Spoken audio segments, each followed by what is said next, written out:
Não há nenhum incentivo por parte do PT, mas há solidariedade, sim. Principalmente num momento como esse, em que tantas mentiras são colocadas em cima de um movimento que tão bem fez ao Brasil. Muito ruim quando as pessoas utilizam de mentira para poder, e é a tese de quem não tem argumento. Quem não tem argumento para refutar... Ele vai lá e acusa o MST de ser o narcotraficante. Agora, o assentamento que fazia propaganda e tinha você como deputada federal vive na miséria. Então, onde é que está o seu...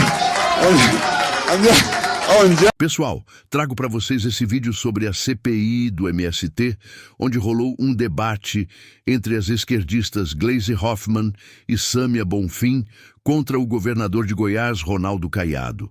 O debate foi muito esclarecedor sobre as ações desse movimento que invade e destrói propriedades privadas. Mas também chega a ser engraçado devido às besteiras que as esquerdistas falam para defender esse grupo criminoso e as respostas de Caiado que as deixam sem argumentos. Curta e compartilhe o vídeo, se inscreva no canal e deixe sua opinião nos comentários. Então, eu sou governador agora, eu posso fazer o convite e levar vocês aqui, que defendem a reforma agrária, para mostrar o que é que vocês fizeram com 24 mil famílias no meu estado. É isso que eu quero mostrar. Agora, eu quero saber se vocês, ao verem a realidade estampada, se vocês ali defendem que o cidadão seja simplesmente escondido das ruas das grandes cidades e lançadas lá no esquecimento do meu Nordeste goiano. Tem mais. As invasões foram usadas em muitos estados, tá certo? Primeiro, para ser ali ponto aonde nem a polícia podia entrar. No meu estado de Goiás não tem isso. A minha polícia circula em todos os lugares. Não tem nenhum lugar que tenha barreira para a polícia no estado de Goiás. Zero de barreira. Não existe. Aonde as pessoas que faziam tráfico de droga se resguardavam nesses falsos assentamentos, tá certo? De ocupações que eram feitas para dali levar adiante aquilo que era o tráfico de drogas, que passou a ser também uma das fontes... Por favor, estou falando. Eu estou falando. Ainda não tem. Eu comecei às 15h15. Então ainda tem mais 10 minutos para concluir. Eu conheço o regimento. Então, eu conheço o regimento. Tem meus 20 minutos.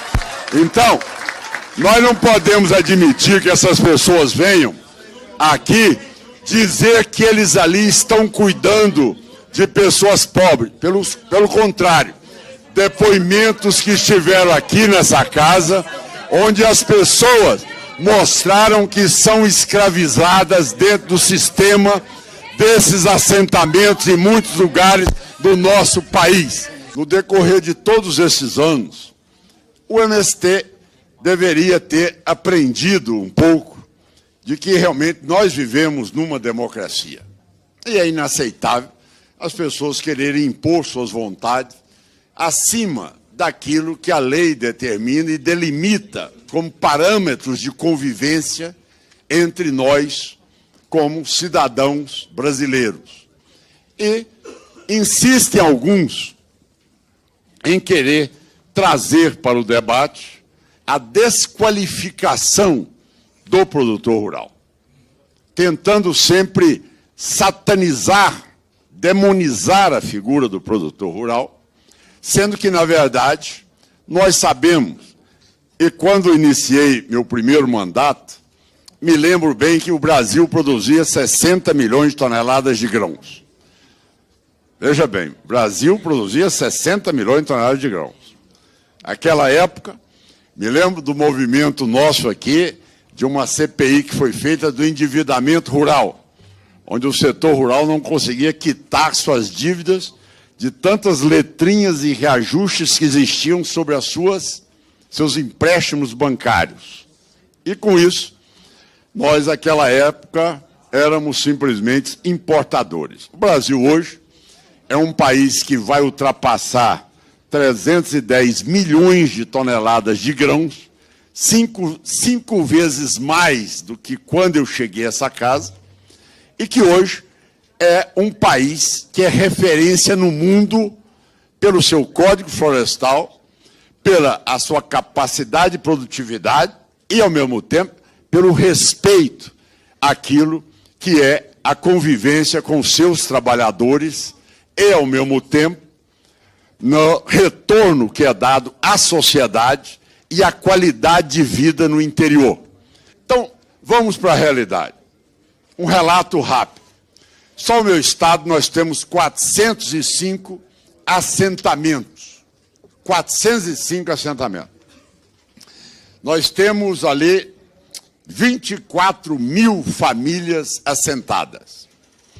Só no momento em que eu cheguei ao governo, é que nós fizemos ali um convênio com a Ambev para atender ali os assentados. Produziam mandioca, a Ambev compra, produz-se ali a cerveja, que chama Esmera, em homenagem ao Palácio das Esmeraldas, para que aquele produtor rural pudesse ter a garantia de uma renda que o mantivesse na região. Para vocês terem uma ideia, essas pessoas vivem lá com a média familiar menos de R$500 por mês. Média familiar, não é por pessoa. Família, R$500. Essas pessoas foram lançadas ali ao Deus dará. Nenhum apoio foi dado, nem via de acesso, nem prática, nem capacidade de mecanização, nem muito menos condições de sobrevivência, já que não tinha nem luz elétrica e muito menos água tratada. Vamos lá para essa região que eles estão vivendo, para você ver se é digno as pessoas viverem daquele jeito. Então, gente, isso é uma falsidade, isso é uma mentira. Não tem nada mais que seja o uso do cidadão como massa de manobra do que essa tentativa de querer se rotular defensor de pobre. Defensor de pobre é quem usa a estrutura de governo para dar dignidade, educação de qualidade, segurança, condições sociais para vocês poderem viver e poderem ter salário digno. Eu comemoro no meu estado, não é o número de pessoas que estão dentro dos programas sociais, não. Eu comemoro em Goiás é o número de famílias que eu tiro da condição de pobreza e os coloco na condição de produção de renda. Essa é a realidade que se busca. É dar uma educação de qualidade. Pergunto, vejam em Goiás se tem alguma escola pública de Goiás que não seja referência no Brasil. Não tem uma escola que não tenha ali toda a estrutura de informática, que não tenha estrutura ali, laboratório de física, química, biologia, alguns até com laboratórios de robótica, o maior número de laboratórios de robótica no Brasil. A estrutura de alimentação correta, é isto que é dar dignidade, é assim que é construir um país. Essa tese amanhã de que o cidadão tem que ser imposto num pedaço de terra, é saber se a vocação dele é aquilo. Ele é pobre, mas ele quer ser amanhã um profissional numa área, seja lá como a minha, médico, engenheiro, advogado, ou se não, fazer um curso profissionalizante numa área. Quem que falou que ele quer ficar ali na terra? Agora, ele quer ficar ali jogado sem ter a perspectiva de produtividade alguma. E as pessoas dizerem, olha, está resolvido. O problema todo é que bateu o desespero. É o que bateu o desespero. Quer dizer, não tem argumento, só tem que ficar com esse gesto de total descumprimento do regimento da casa. Porque nós sabemos que o número de invasões que nós tivemos a partir do momento em que o resultado das urnas foi proclamado é estrondoso. Mostra que todos os criminosos do nosso país agora estão se sentindo empoderados. Isso ficou comprovado com as celebrações que nós vimos dentro dos presídios, das celebrações que nós vimos dentro daquelas comunidades dominadas por narcotraficantes, que despejaram toneladas de chumbo aos ares para celebrar, porque o chefe deles havia chegado à presidência da República. Protesto, senhor presidente. Isso não é forma de falar com o presidente da República. Ele está fazendo acusações seríssimas. Eu estou... Protesto. Presidente, pausa meu Protesto, tempo, pausa meu tempo. presidente. Presidente, eu estou falando de fatos. Houve ou não houve essa celebração dentro dos presídios? Isso é um fato. Isso é um fato. Não brigue com os fatos, Fato tem que ser pessoal. comprovado, traga a prova. Não brigue com os fatos, pessoal. Bom, vamos lá. O primeiro objetivo, como eu já havia dito, é provar que é um grupo criminoso, um braço ideológico da esquerda. Você pode ver com a ferrenha defesa que a esquerda tem em defender esses criminosos. Ele acusou o Movimento Sem Terra de ter relações com narcotraficantes, porém, esqueceu de dizer que tem relações íntimas com o senhor Alexandre Medley, que foi um dos principais doadores da sua campanha e que no ano de 2000 foi indiciado na CPI do narcotráfico após ser flagrado operando refino de cocaína. A CPI, que aconteceu nesse Congresso Nacional. E aí ele vai lá e acusa o MST de ser o narcotraficante. É muito ruim quando as pessoas utilizam de mentira para poder, e é a tese de quem não tem argumento. Quem não tem argumento para refutar, veja bem, tanto não tem argumento para refutar que se você for no meu estado visitar os assentamentos, você vai ver o que o Estado está fazendo. Agora, o assentamento que fazia propaganda e tinha você como deputada federal vive na miséria. Então, onde é que está o seu... Onde é que está a sua capacidade? Onde é que está a sua capacidade de falar que defende o social? Quer dizer, você se beneficia. Por favor, senhor presidente. Agora, eu queria dizer para o senhor que esse movimento que vocês estão criminalizando tanto é responsável hoje pelo assentamento de mais de 450 mil famílias e assentamentos produtivos. Volto ao meu estado, para não falar dos outros. No Paraná, são 23 cooperativas do MST e 64 agroindústrias, de 100 produtos industrializados. Entre a linha de produção dos assentados e acampamentos estão leite, milho, arroz, feijão, ovos, hortifruti, erva mate, polpa de suco. Essas famílias empregam, essas cooperativas empregam muita gente.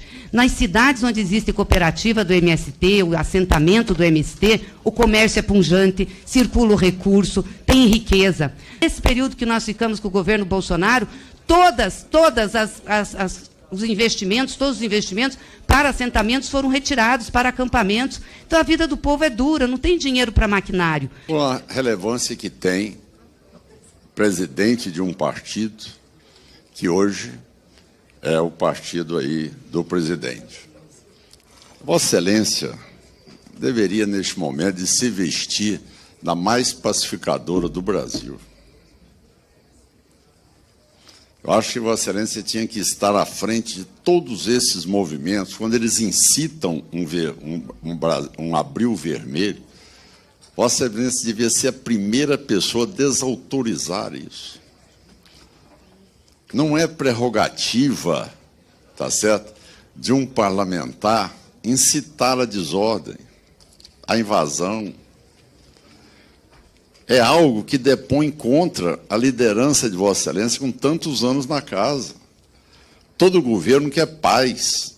O governo não quer agressão, não quer violência, não quer luta de classe. Então, por que essa finalidade? Por que esse objetivo? Por que não desarmar o espírito desse pessoal? Fala para ele, meu amigo, vá trabalhar. Para de estar fazendo isso. O MST tem uma doutrina ideológica marxista. Essa é que é a verdade.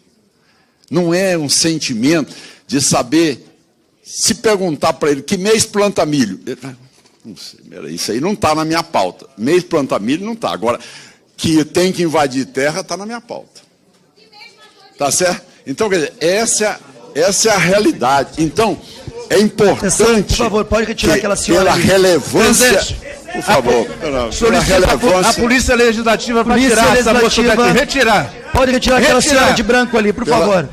Como Vossa Excelência é presidente de um partido, quer dizer, a primeira coisa que deveria acontecer seria, olha, se tem influência sobre o MST, é chamá-los e dizer, olha, não vamos promover a desordem, não vamos promover a insegurança jurídica, não vamos se vestir de donos da verdade, não vamos admitir que haja nenhuma ruptura, até porque vocês têm todos os instrumentos de governo. Tem tudo. Quer fazer reforma agrária? Não precisa de invadir. Vai lá, desapropria, instala, dá condições dignas para as pessoas viverem, produz.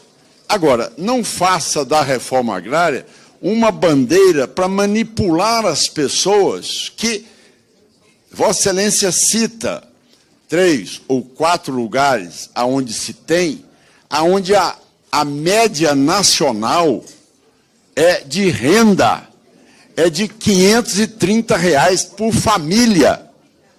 Vossa Excelência precisa salvar o governo. E salvar o governo é dar tranquilidade no plenário. Vossa Excelência precisa construir maioria. Vossa Excelência precisa aprovar matéria de governo. O que adianta essa polarização aqui? O que vocês ganham com isto? É fundamental que aprendam a fazer política. Dessa maneira, não vai chegar a nada. 4 anos de perda sucessiva de tempo, aonde matérias relevantes não são votadas, e volta-se uma discussão que há 35 anos caminhava aqui na Constituinte e que nós já encerramos ela. A regra já está decidida. A Constituição é plena. Gente, se eu colocar o meu líder de governo na Assembleia Legislativa para polemizar com os outros deputados, como é que eu vou construir maioria? Como é que eu vou aprovar matéria? Não há nenhum incentivo por parte do PT, mas há solidariedade, sim. Principalmente num momento como esse, em que tantas mentiras são colocadas em cima de um movimento que tão bem fez ao Brasil. Muitas mentiras. E queria dizer ao senhor que o senhor tem toda a razão, a gente tem que constituir maiorias para governar. Agora, eu acho que a gente entende um pouquinho de política, senão nós não estaríamos no 5º mandato presidencial nesse país. Você atacar a honra de uma pessoa que já faleceu, nem direito ele tem de vir aqui se defender. Então, quer dizer, e nunca teve uma ação contra ele. Então, quer dizer, isso que eu vejo, que quando vai para o lado nominal, lado CPF da pessoa, é que eu acho que realmente eu vivia nessa casa, mas sempre existiu esse respeito em não se nominar a pessoa, tá certo? Não fulanizar o debate. O debate fulanizado, ele fica rasteiro, tá certo? Ele fica rasteiro. Então, eu quero deixar claro aqui que, em primeiro lugar, nunca existiu nada que deponha contra o Xande Negão. O que você achou desse debate? O MST precisa ser parado? Gleisi está certa em defender esse grupo? Caiado foi feliz com suas respostas? Deixe a sua opinião nos comentários, curta o vídeo, compartilhe e se inscreva no canal. E se você quiser aprender a faturar de 2 a 5 mil reais por mês, clique no link da descrição e assista a uma aula gratuita com o passo a passo para criar canais lucrativos aqui no YouTube. Até a próxima!